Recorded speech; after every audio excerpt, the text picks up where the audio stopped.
الحمدللہ رب العالمین والعاقبۃ للمتقین والصلاة والسلام علی سید الرسل وخاتم الانبیاء والمرسلین وعلی آلہ الطیبین واصحابہ الطاہرین اما بعد فاعوذ باللہ من الشیطان الرجیم محمد الرسول اللہ صدق اللہ العظیم و صدق رسولہ النبی الکریم الامین المکین الرؤوف الرحیم قال اللہ تبارک و تعالی فی شان حبیبہ مخبرا و آمرا ان اللہ و ملائکتہ یصلون علی النبی یا ایہا الذین آمنوا صلوا علیہ وسلموا تسلیما اللہم صلی علی سیدنا و مولانا محمد وعلی آل سیدنا و مولانا محمد وبارک وسلم وصلی علیہ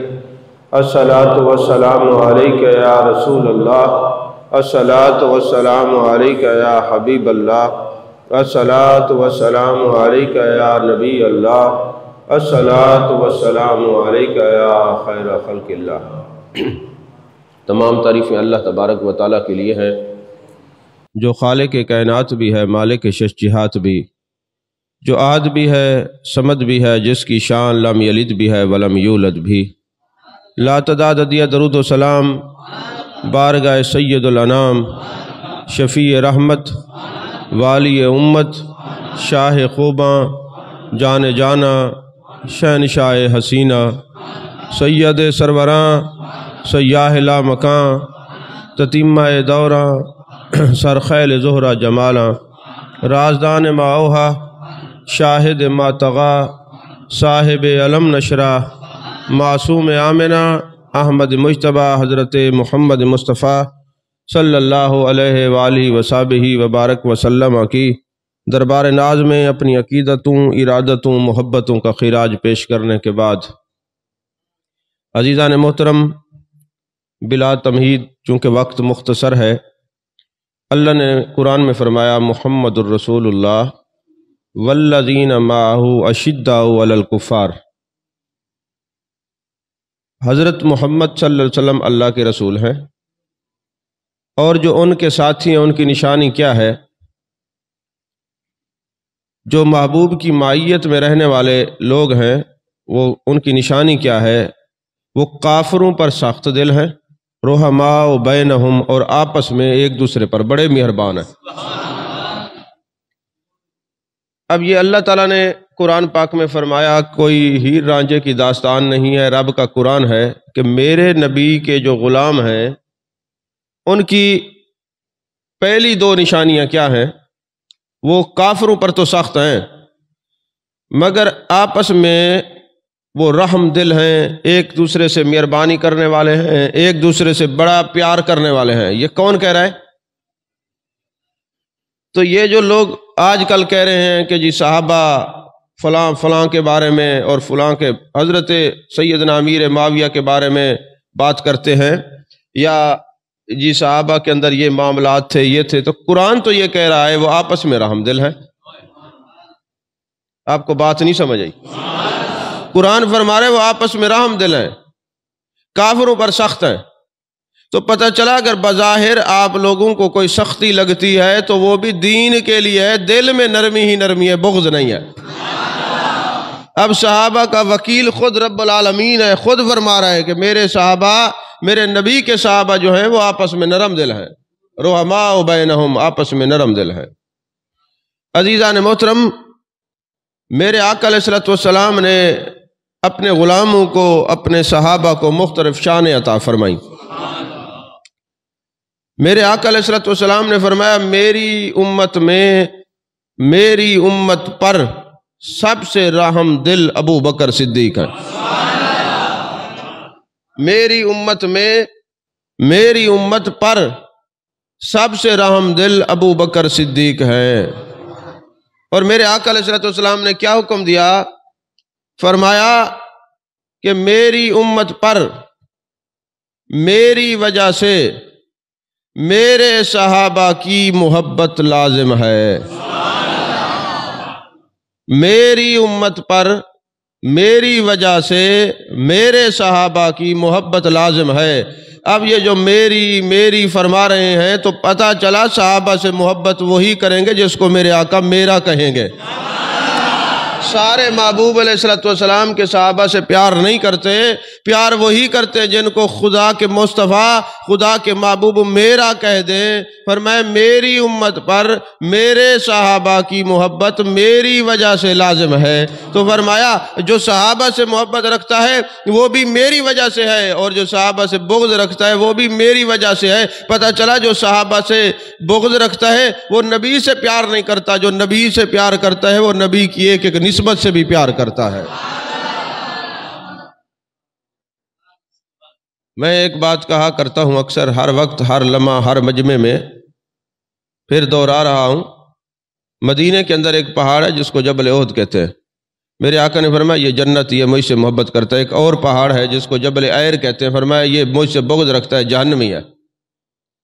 اب میرے آقا نے فرمایا میری امت پر میرے صحابہ کی محبت میری وجہ سے لازم ہے، تو محبت لازم ہے نا، تو جو بغض رکھے، تو اگر وہ پہاڑ ہو محبوب میں وہ جہنمی ہے، تو پتہ چلا کہ جتنے صحابہ اور اہل بیت سے پیار کرنے والے ہیں وہ جنتی ہیں، کیونکہ نبی کی وجہ سے محبت کرتے ہیں۔ آخر کیا ضرورت پڑی تھی آج ہمارے علماء کو ہر صحابی نبی جنتی جنتی کے نعرے لگانے کی؟ ضرورت کیا تھی؟ وجہ یہ ہے کہ کئی منافق، کئی صحابہ اور اہل بیت سے بغض رکھنے والے جہل خطبہ میدان عمل میں اترے اور لوگوں کو جہالت سکھائی اور صحابہ سے دور کرنا اور اہل بیت سے دور کرنا چاہا۔ الحمدللہ ہم نبی کے صحابہ سے بھی پیار کرتے ہیں، نبی کی اہل بیت سے بھی پیار کرتے ہیں۔ یہی وجہ ہے میرے آقا نے فرمایا من زار قبری وجبت لہ شفاعتی، جو میری قبر انور پہ آئے گا میری شفاعت اس پر واجب ہے۔ 1450 سال کے بعد اگر کوئی جائے اور واپسی پہ خوش ہو کے کہتا ہے یار میں مدینے گیا تھا، بھئی تم نے گنبد خضرا دیکھا تھا؟ جی دیکھا تھا۔ محبوب کی قبر انور کی زیارت کی ہے؟ جی سرکار کے روضے پاک کی زیارت کر کے آیا ہوں۔ اچھا تم اتنے خوش ہو رہے ہو، وجہ کیا ہے؟ تمہاری خوشی کی بڑی انتہا نہیں کہ تو کہتے ہیں میں مدینے گیا تھا۔ ارے جو تو مدینے گیا تھا کیا لے کے آیا ہے؟ وہ کہتے ہیں آپ نے یہ پڑھی نہیں حدیث من زار قبری واجبت لہ شفاعتی، میرے آقا نے فرمایا جو میری قبر انور کی زیارت کرے گا میری شفاعت اس پر واجب ہے، میری شفاعت اس پر واجب ہے، میری شفاعت اس پر واجب ہے۔ میں نے کہا مولوی صاحب تو 1450 سال بعد گیا اور واپس آیا اور آ کے کہتا ہے اور بڑا خوش ہے اور آ کے کہتا ہے کہ مجھ پر شفاعت واجب ہے، مجھ پر شفاعت واجب ہے۔ اگر تجھ پر شفاعت واجب ہے تو یہ شفاعت جب تجھے ملے گی تو تجھے کیا ہوگا؟ جی آپ کو نہیں پتا جس کی محبوب شفاعت کر دے وہ جنت میں جائے گا۔ میں نے کہا ملا تو قبر دیکھ کے آئے، روزہ دیکھ کے آئے تو کہتے میں جنتی ہو گیا، جو چہرہ مصطفیٰ کو صحابہ دیکھتے رہے ان کا عالم کیا ہوگا؟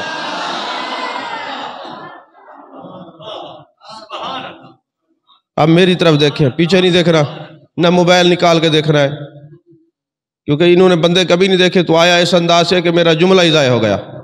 کتنی اہم بات کریں، جہاں جگہ ملے بیٹھ جاتے، اس طرح پھلانگ کے نہیں آتے، گناہ ہوتا ہے۔ اب بیٹھ جو، نہیں ہلنا۔ سمجھ میں آ رہی ہے بات؟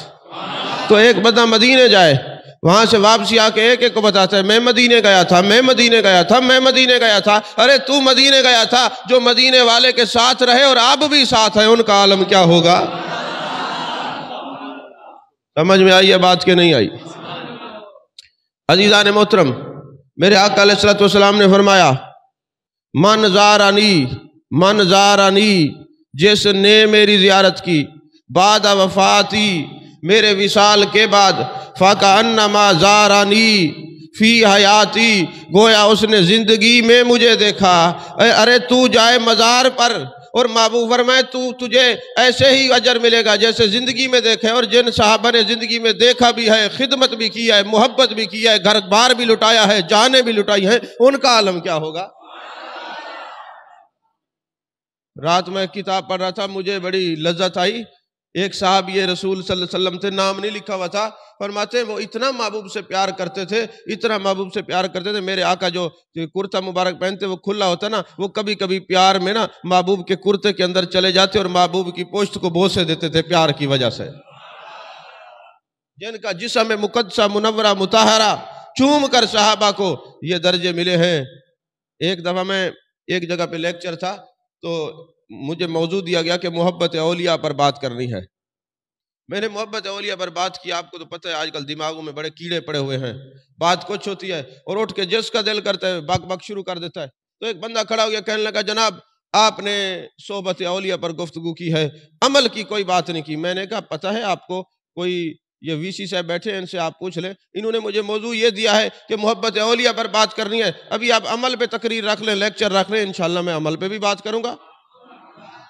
لیکن اگر تو نے ہمیں چھیڑا ہے تو پھر ایک بات تو بتا دے، مجھے کوئی عمل ایسا بتا جس سے میں صحابی بن جاؤں۔ وہ بولو تو صحیح یار، ایسا عمل بتا جس سے میں صحابی بن جاؤں۔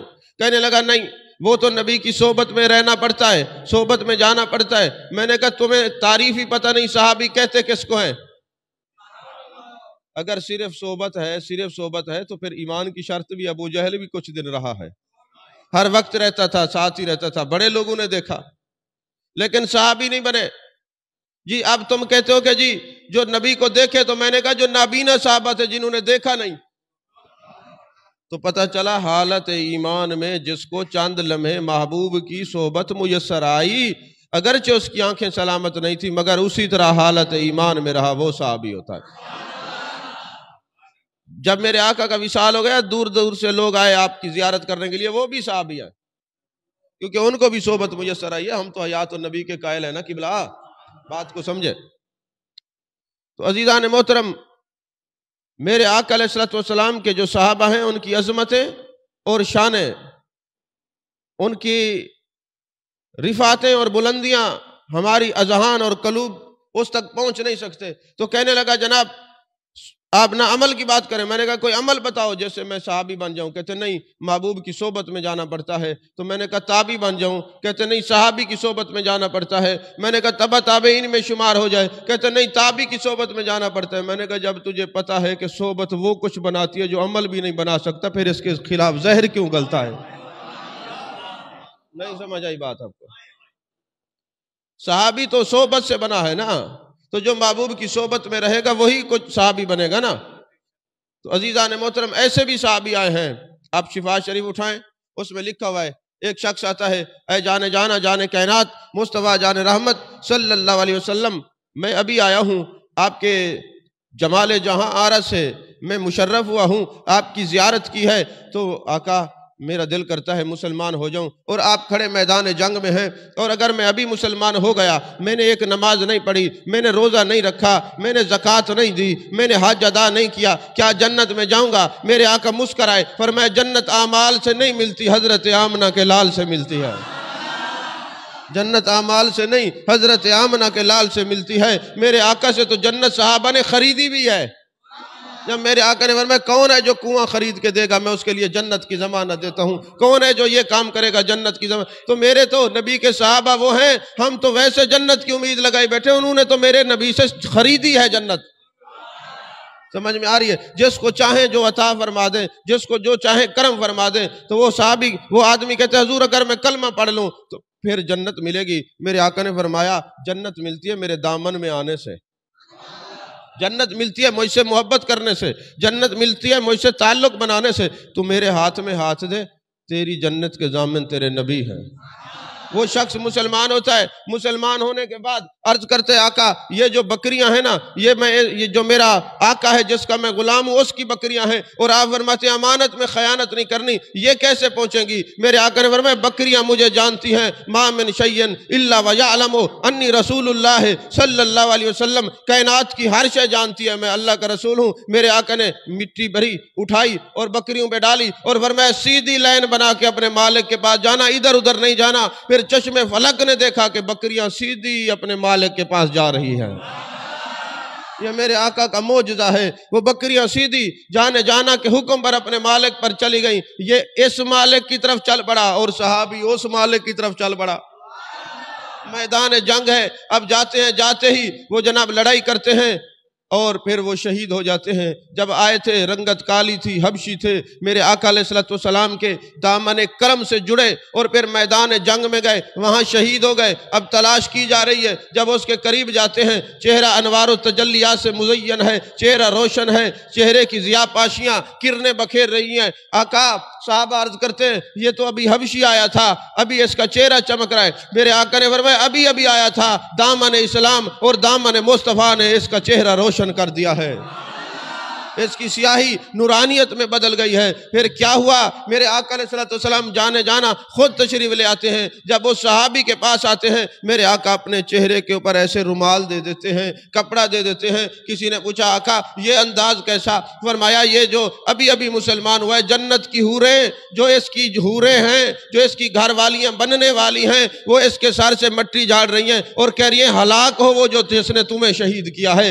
اب جنت کی حوروں کو دیکھ کے میں حیا سے اپنے چہرہ کرم پر جو ہے کپڑا ڈال رہا ہوں۔ تو پتہ چلا ایک پل میں کیا سے کیا بنا دے میرے یار کی نگاہ، میرا یار بادشاہ ہے، میرا یار شہنشاہ۔ یہ نگاہ کرم کی بات ہے، کہاں سے کہاں تک پہنچا کے رہا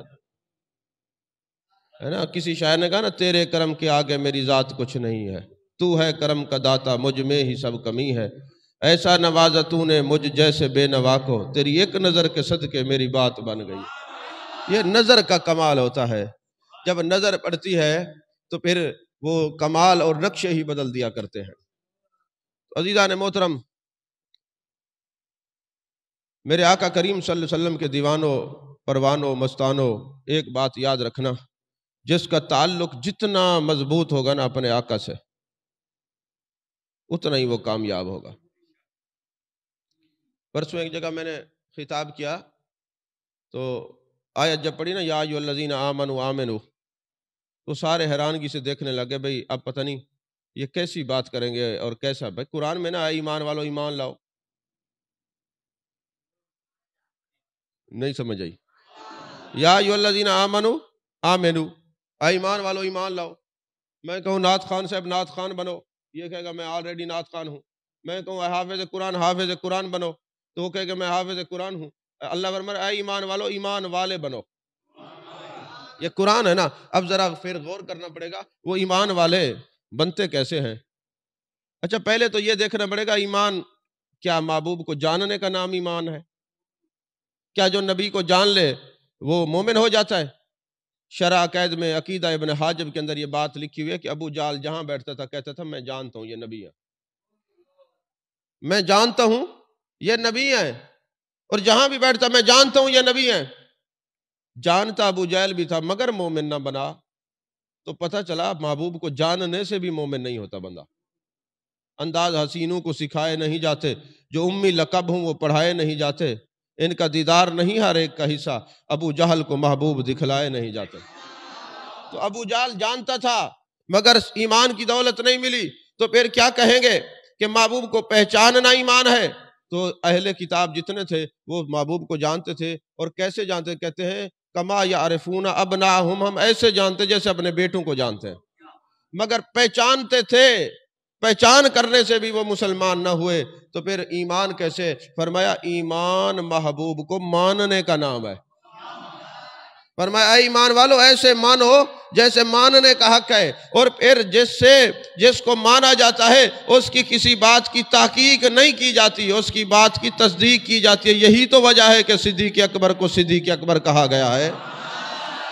جب ابو جہل نے کہا کہ تمہارے صاحب کہتے ہیں میں جو ہے ادھر گیا، معراج پہ گیا، میں مسجد اقصی گیا، میں نے امامت کروائی، میں نے یہ کیا، میں نے یہ کیا، حضرت سیدنا صدیق اکبر کو کون بتا رہے؟ ابو جہل بتا رہے۔ صدیق اکبر سن کے یہ نہیں کہتے پہلے اس کی سند بتاؤ، تم جو میرے محبوب کی تعریف کر رہے ہو۔ فرمایا میرے جانے جانا نے کہا ہے تو سچی کہا ہے، جان کائنات نے فرمایا ہے تو سچی فرمایا ہے۔ تو صدیق اکبر نے ہمیں کیا مشرب دیا؟ کہا والضحیٰ کے چہرے کی بات ہو، واللیل کی زلفوں کی بات ہو، ما زغ البصر وما طغیٰ کے کاجل والے آنکھوں کی بات ہو، لسان اللہ والی زبان کی بات ہو، علم نشرہ کے جو ہے سینے کی بات ہو، طٰہٰ کے تاج کی بات ہو، یاسین کے سیرے کی بات ہو، کرنے والا چاہے ابو جہل بھی ہو، سند نہیں دیکھنی، نبی کی محبت کو دیکھنا ہے۔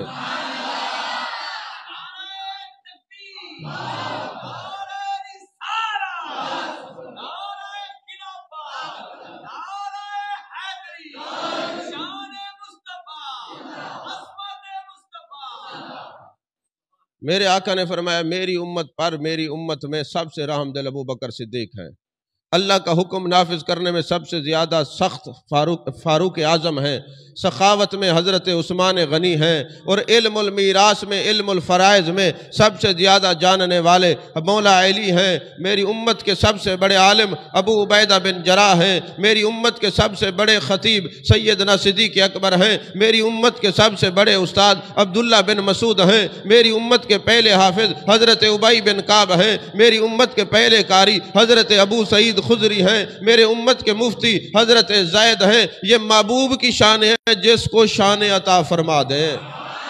گویا محبوب یہ بتا رہے ہیں، ارے صداقت میری ہے اور اس کا مظہر صدیق اکبر ہے، عدالت میری ہے اس کا مظہر فاروق اعظم ہے، سخاوت میری ہے اس کا مظہر عثمان غنی ہے، شجاعت میری ہے اس کا مظہر مولا علی ہے، شہادت میری ہے اس کا مظہر حسنین کریمین ہے۔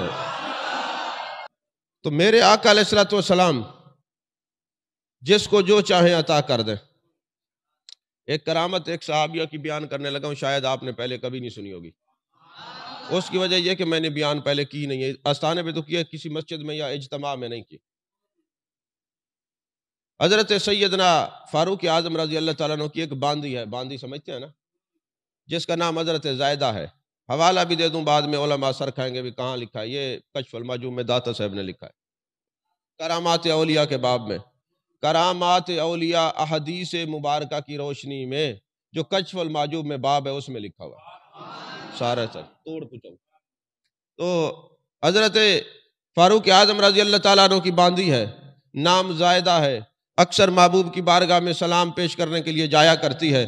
کچھ عرصہ گزر گیا، جب وہ نہیں گئی تو حضرت زائدہ محبوب کے سامنے جاتی ہیں۔ میرے آقا نے فرمایا زائدہ بڑے دن ہو گئے تم حاضری کے لیے نہیں، آقا ایک مسئلہ ہو گیا ہے، ایک معاملہ ہو گیا ہے، آپ کو بتانے کے لیے آئی ہوں۔ جانا نے فرمایا بتاؤ کیا مسئلہ ہو گیا؟ کہنے لگی حضور میں لکڑیاں اکٹھی کرنے گئی، میں بڑا سارا گٹھا میں نے بنا لیا، اب وہ گٹھڑا مجھ سے اٹھایا نہیں جاتا تھا، میں نے زور لگا کے پتھر پہ رکھ دیا، میں نے دیکھا عرش سے ایک بندہ اترتا ہے، بڑا خوبصورت ہے، مجھے کہتا ہے او زائدہ جب محبوب کی بارگاہ میں جانا تو محبوب علیہ السلام کی بارگاہ میں عرض کرنا اللہ نے آپ کی امت کو 3 دھڑوں میں تقسیم کیا ہے، 3 گروہوں میں تقسیم کیا ہے۔ پہلا گروہ وہ ہے آپ کی امت سے کہ جو بغیر حساب کے جنت میں جائے گا، اور دوسرا یہ ہے کہ وہ بڑے آسانی سے جنت میں جائے گا، تیسرا گروہ وہ ہے جو محبوب آپ شفاعت کر دیں گے وہ جنت میں جائے گا۔ یہ خوشخبری میرے نبی کو دے دینا اور بتانا جو جنت کا فرشتہ ہے جس کا نام رضوان ہے وہ آپ کی بارگاہ میں یہ خوشخبری سنانے کے لیے آیا ہے۔